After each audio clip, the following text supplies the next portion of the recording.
नमस्कार। समय संवाद में आपका स्वागत है। देश में एक बार फिर सीएए यानी कि सिटीजन अमेंडमेंट एक्ट, नागरिकता संशोधन कानून को लागू करने की प्रक्रिया शुरू होने वाली है। सीएए पर जो अंतरिम मसौदा है वो 30 मार्च तक बनकर तैयार हो जाएगा। उसके बाद सीएए को लागू करने की प्रक्रिया शुरू हो सकती है। सीएए विधेयक लोकसभा में पारित हो चुका है। इसको सिर्फ राज्यसभा में और पारित कराना है और अंतरिम मसौदा उसका जब मिल जाएगा सरकार को तो सरकार इसको राज्यसभा में प्रस्तुत करेगी। सीएए पर आज केंद्रीय गृह राज्य मंत्री अजय मिश्रा ने पश्चिम बंगाल के 24 परगना में मतुआ समुदाय की एक सभा में यह घोषणा की है। वे मथुआ महासंघ की ओर से आयोजित एक समारोह में थे। ये मथुआ समुदाय वही है जो भारत विभाजन के समय पूर्वी बंगाल यानी कि जो अब बांग्लादेश है वहाँ से भारत में आए थे। इनको नागरिकता नहीं मिली थी और बगैर नागरिकता के ये लंबा जीवन इन्होंने यहाँ अपना गुजारा है और तमाम कठिनाइयों का सामना किया है। ऐसे ही लोगों के लिए नागरिकता संशोधन कानून भारत सरकार ने बनाया, लेकिन इस पर भारी विरोध भी हुआ।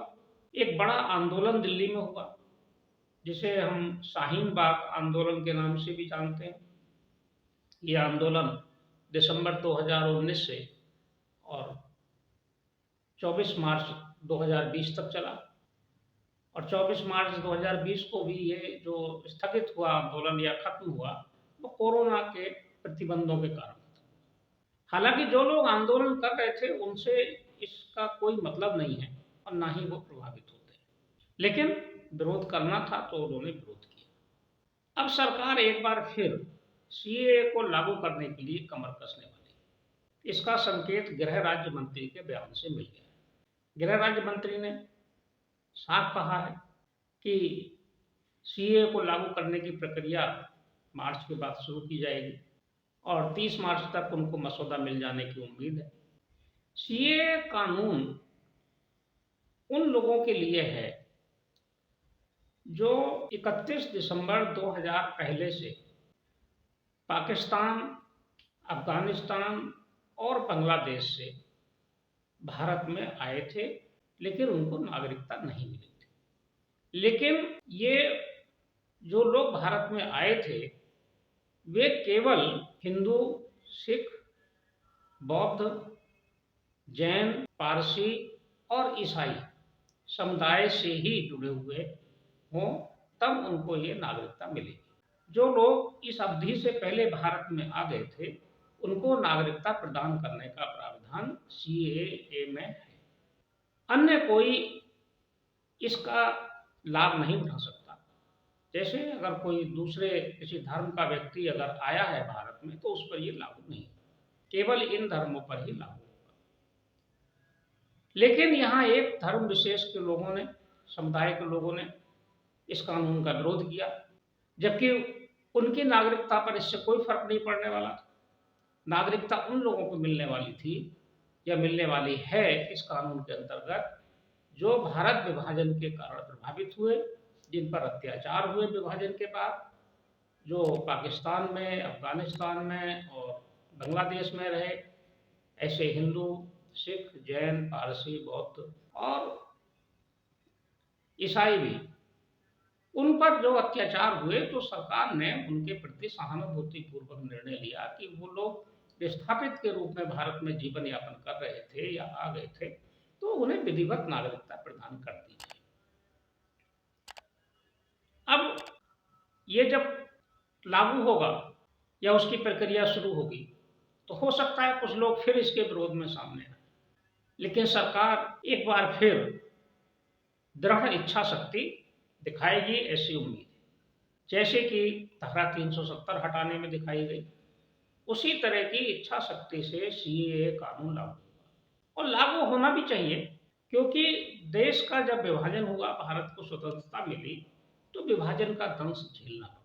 जो लोग भारत में हैं, उनकी स्वतंत्रता के लिए, उनकी आज़ादी के लिए जो कष्ट सहे, वो उन लोगों ने सहे जो लोग विभाजित उन हिस्सों में रह गए जो भारत का अंग नहीं बने, जो पाकिस्तान बने।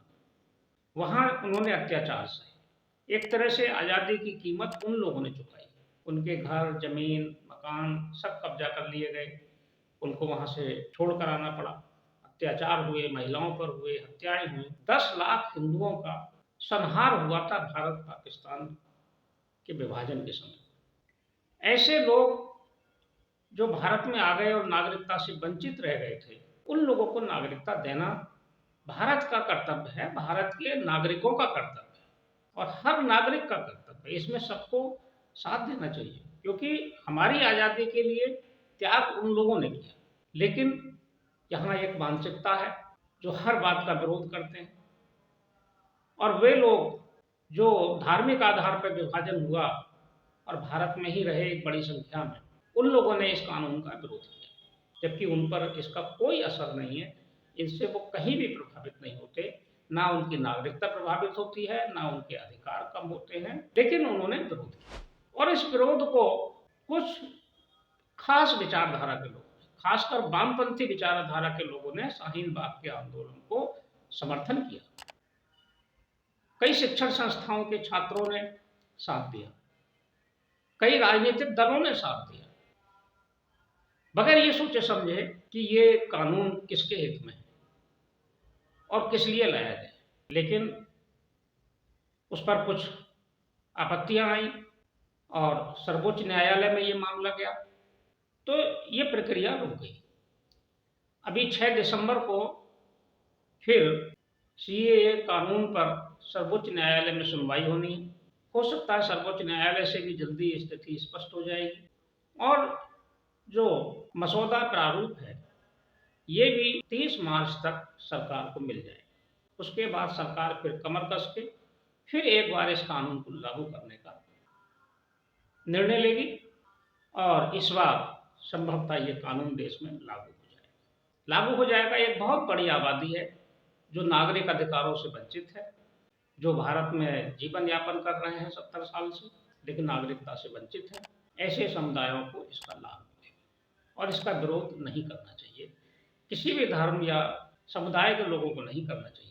जिन लोगों को ये लाभ पहुंचाने के लिए या उनके अधिकार देने के लिए ये कानून लाया जा रहा है, उनको लाभान्वित होना बहुत आवश्यक है।